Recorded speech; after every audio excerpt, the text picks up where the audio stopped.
दोस्तों नमस्कार। छठ व्रत हमारे सनातन धर्म का ऐसा व्रत है जिसमें दिखावे से अधिक श्रद्धा और उपवास से अधिक समर्पण महत्व रखता है। इस व्रत में भक्त सूर्य देव और छठी मैया को अर्घ्य देकर मन ही मन यह कहते हैं कि माता, हमारा जीवन आपके हवन कुंड में अर्पित है। यह व्रत केवल संतान प्राप्ति के लिए नहीं बल्कि संतान सुरक्षा और कुल कल्याण के लिए भी किया जाता है। और यह परंपरा कहाँ से आरंभ हुई, यह जानने के लिए हमको चलना होगा राजा प्रियव्रत और रानी मलिनी की कथा की ओर। बहुत समय पहले की बात है। धरती पर एक महान और धर्मपरायण राजा राज्य करते थे। उनका नाम था राजा प्रियव्रत। सिंहासन, सामर्थ्य, संपत्ति और वैभव, किसी चीज की कोई कमी नहीं थी। राज में समृद्धि थी, प्रजा प्रसन्न थी।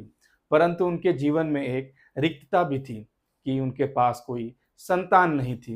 राजा जब भी प्रजा के बच्चों को खेलते देखते तो मन में वेदना उठती थी, जिसको मैं पिता के समान मानता हूँ, मैं स्वयं पिता क्यों नहीं बन पा रहा हूँ। रानी मलिनी अत्यंत पुण्यशाली और पतिव्रता थी। उनके हृदय में भी यही वेदना और यही रिक्तता थी। परंतु उनके चेहरे पर कोई शिकायत नहीं थी, बल्कि केवल एक विश्वास था। राजा ने बहुत तप किया, यज्ञ कराए, दान दिए, ब्राह्मणों को भोजन कराया, तीर्थ किए, अनगढ़ उपाय भी किए, परंतु पुत्र प्राप्ति का समय नहीं आया। धीरे धीरे राजा का मन टूटने लगा। एक दिन वह बहुत उदास होकर बोले, रानी, संसार मुझे राज्य का अधिपति कहता है, पर मैं तो स्वयं अपने जीवन का अधूरा यात्री बन गया हूँ। यदि संतान का सुख ही न मिले तो राजमुकुट का क्या अर्थ है। महारानी मलिनी ने शांत स्वर में कहा कि हे स्वामी, ईश्वर विलंब कर सकते हैं परंतु अन्याय नहीं करते। हमारी प्रार्थना रुकी हुई है, इसका मतलब यह नहीं कि वह स्वीकार नहीं की जाएगी। समय बीतता गया और वहीं से कथा का मोड़ आरंभ होता है। एक दिन महल में महर्षि कश्यप का प्रवेश हुआ। राजा ने उन्हें पूरे आदर के साथ बिठाया और अपनी वेदना निवेदन की। महर्षि ने नेत्र बंद किए और कुछ क्षण ध्यान किया और फिर बोले कि राजन, तुम्हारा योग है, पर उसका द्वार अभी तक खुला नहीं है। संतान की कुंजी छठी देवी के हाथ में है। वह सूर्य देव की मानस पुत्री हैं, छठी माता कहलाती हैं।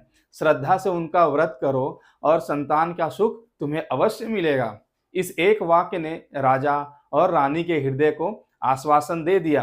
रानी मलिनी ने पूर्ण संकल्प के साथ छठी माता का व्रत प्रारंभ किया। दिन भर का संयम, सूर्य अस्त होते समय अर्घ्य अर्पित करना, मन में भक्ति रखना, सब कुछ नियम पूर्वक हुआ। व्रत के अंतिम दिन जब रात्रि की नीरवता थी, माता स्वयं प्रकट हुई, कोमल स्वर में आशीर्वाद दिया कि हे मलिनी, यह व्रत स्वीकार हुआ, तुम मातृत्व जरूर प्राप्त करोगी। रानी की आंखें भीग गई। वर्षों की प्रतीक्षा में आशा का एक दीपक जल उठा। कुछ महीनों के बाद रानी गर्भवती हुई।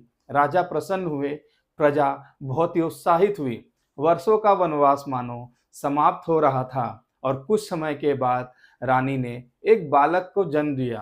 राजमहल में उत्सव छा गया, किंतु वहीं अचानक अप्रत्याशित घोर पीड़ा भी हुई। बालक मां की गोद में निश्वास पड़ा हुआ था। खुशी रोदन में बदल गई। सारा राजमहल निराशा में डूब गया।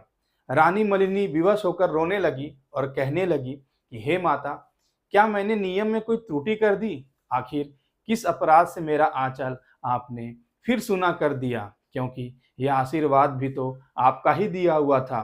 तभी उसी रात को माता छठी स्वयं प्रकट होती हैं और वह कहती हैं, मलिनी, संतोष रखो, यह बालक जरूर जीवित रहेगा और तुम्हारे वंश का विस्तार इसी से होगा। यह परीक्षा थी तुम्हारे विश्वास की, अब संतान सुख तुम्हें स्थायी मिलेगा।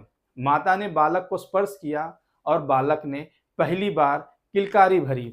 यह वही क्षण था जिसने दुख को कृपा में बदल दिया।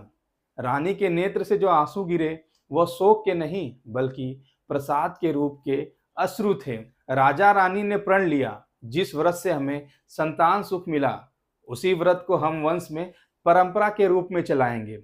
यह केवल संतान प्राप्ति नहीं बल्कि संतान की सुरक्षा का भी व्रत है और यहीं से छठ व्रत का आरंभ होता है। इस कथा का सार यह नहीं कि संतान मिली। सार यह है कि विश्वास टूटा नहीं, प्रार्थना शीतल नहीं हुई, नियति ने जरूर परीक्षा ली, पर भक्ति की विजय हुई। जहां विश्वास गहरा हो वहां विलंब हो सकता है, पर अभाव नहीं रह सकता। छठ व्रत केवल कोई लोकाचार नहीं, यह माता से किया गया जीवित संवाद है। यह व्रत साक्षात विश्वास है कि जहां तपस्या से अधिक समर्पण की शक्ति काम करती है। राजा प्रियव्रत संतान की याचना लेकर बैठे थे, परंतु उन्हें पुत्र इसलिए मिला क्योंकि उन्होंने केवल इच्छा नहीं की, बल्कि श्रद्धा से विनय की। रानी मलनी केवल मां बनने की अभिलाषा नहीं थी, वे माता को साक्षी मानती थी। इसलिए परीक्षा आई, परंतु हार नहीं आई। आज भी छठ का अर्थ यही है कि सूर्य देव को अर्घ देना, छठी मैया को प्रणाम करना और भीतर बसे संकल्प को समर्पित करना। जो माँ के सामने अहंकार छोड़ देता है, माँ उसका भाग्य जरूर संवार देती है। छठी मैया का आशीर्वाद केवल संतान देने तक सीमित नहीं, वह रक्षा करती हैं उस संतान की और उसे मार्गदर्शन भी देती हैं, संकट से उबारती हैं और वंश को धर्म संयम बनाती हैं। आज भी कितने घरों में माता को निर्जल व्रत अर्पित होता है और जिस भाव से यह अर्घ चढ़ता है वह माता के हृदय तक सीधे पहुंचता है। उम्मीद करता हूं आपको यह जानकारी पसंद आई होगी। ऐसी ही जानकारी के साथ फिर आपसे मुलाकात होगी। तब तक के लिए बहुत बहुत धन्यवाद।